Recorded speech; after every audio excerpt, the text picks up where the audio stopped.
Selamat bertemu kembali dalam renungan harian Katolik Rabu 4 Oktober 2023. Hari biasa, pekan ke-26. Pada hari ini gereja merayakan peringatan wajib Santo Fransiskus Assisi. Bacaan Injil yang akan kita renungkan pada hari ini diambil dari Injil Lukas bab 9 ayat 57 sampai 62. Mari kita dengarkan. Tuhan bersamamu. Inilah Injil Tuhan kita Yesus Kristus menurut Lukas.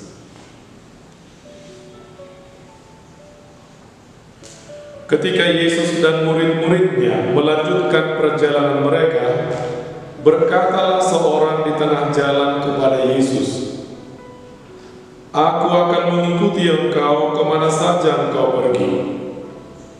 Yesus berkata kepadanya, "Serigala mempunyai liang dan burung mempunyai sarang, tetapi Anak Manusia tidak mempunyai tempat untuk meletakkan kepalanya."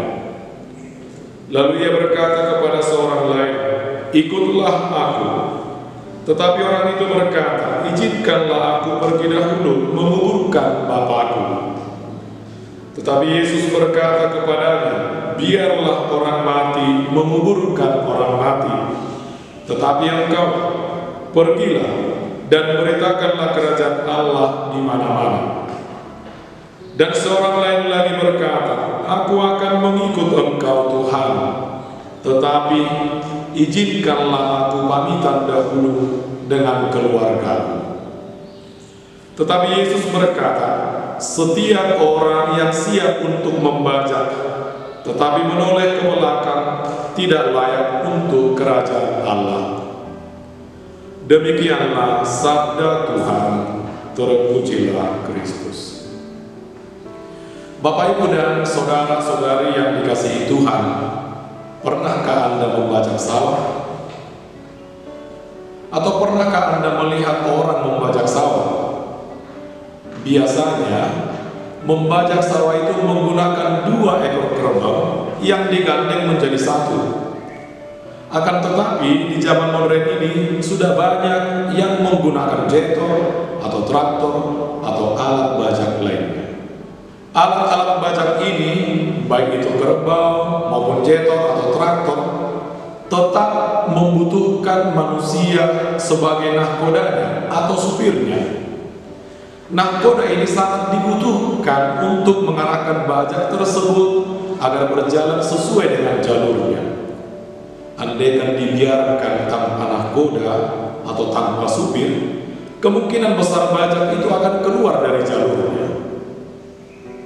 Bapak, Ibu, dan saudara-saudari yang dikasihi Tuhan, Yesus berbicara tentang pembajak yang menoleh ke belakang untuk menegur atau menasihati para pengikutnya. Ia berkata, setiap orang yang siap untuk membajak tetapi menoleh ke belakang tidak layak untuk kerajaan Allah. Sejatinya, orang yang membajak itu tidak boleh menoleh ke belakang, sebab jika demikian, bajaknya akan menjadi tidak terarah. Yesus menggunakan gambaran ini untuk mengajak para pengikutnya tetap fokus ke depan, fokus pada Yesus, dan tetap setia mengikutinya. Selain tidak fokus, para pengikut Yesus juga sering tidak total dan tidak setia mengikutinya karena masih melekat pada hal-hal tertentu. Misalnya, seperti yang dikisahkan dalam bacaan Injil hari ini. Seseorang mau mengikuti Yesus, tetapi ia terlebih dahulu meminta izin untuk menguburkan bapaknya. Atau mau mengikuti Yesus, tetapi terlebih dahulu meminta izin untuk pamitan kepada keluarganya. 2 tindakan ini sebenarnya sangat baik, yakni menguburkan orang tua yang telah meninggal dunia dan pamitan kepada keluarga sebelum pergi meninggalkan keluarga.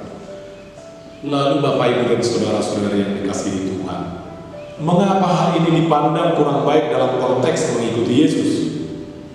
Karena orang sejenis ini adalah orang yang tidak mengikuti Yesus dengan tulus dan total. Ia membuat syarat menguburkan orang tua atau pamitan kepada keluarga terlebih dahulu sebelum mengikuti Yesus. Santo Yohanes Chrysostomus mengatakan bahwa ungkapan tersebut bukan untuk mengesampingkan tugas kewajiban kita terhadap orang tua, bukan, tetapi untuk menyadarkan kita bahwa tidak ada yang lebih penting daripada hal-hal surgawi, dan hati kita harus melekat pada hal-hal itu dan tidak menanggalkannya walaupun hanya sekejap saja, walau alasannya terlihat cukup mendesak.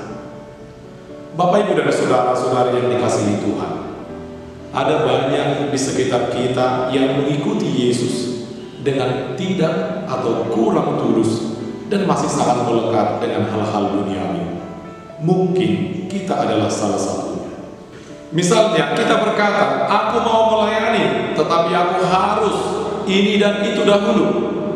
Atau ada yang mengatakan, aku mau melayani, tetapi harus bersama si ini dan si itu, dan lain-lain. Kita memberikan banyak syarat. Bapak, Ibu, dan saudara-saudari yang dikasihi Tuhan, dalam hal mengikuti Yesus tidak ada kata tapi. Saya mau mengikuti Yesus tapi ini dan itu. Ada banyak syarat dan alasan. Jika demikian, berarti dia tidak tulus atau tidak total mau mengikuti Yesus. Mengikuti Yesus pertama-tama adalah urusan pribadi dan bukan urusan keluarga atau kelompok tertentu. Kalau mau mengikuti Yesus, langsung ikuti Yesus. Dan kalau mau melayani, langsung layani, tanpa ada syarat ini dan itu. Selain itu, orang-orang yang mengikuti Yesus telah memiliki arah dan tujuan yang jelas. Yesus adalah gembala yang senantiasa berjalan di depan dan menuntun kita. Sangat tidak diharapkan, Bapak, Ibu, saudara-saudari, jika kita menoleh ke belakang atau kembali ke belakang, melekat pada masa lalu kita dan melekat pada hal-hal dunia. Hal itu hanya akan menjadi beban bagi kita dan membuat arah hidup kita menjadi tidak jelas. Yesus telah ada di depan, berjalan bersama kita. Maka kita fokus kepadanya, fokus pada ajaran-ajarannya, fokus pada sabdanya, fokus pada nasihat-nasihatnya, agar hidup kita pun terarah pada kehidupan yang kekal. Santo Fransiskus dari Assisi yang kita rayakan hari ini telah membuktikannya. Ia fokus pada Allah dan fokus menjadi pelayannya, sehingga ia dimahkotai kemuliaan kerajaan surga. Semoga Tuhan memberkati kita semua. Amin.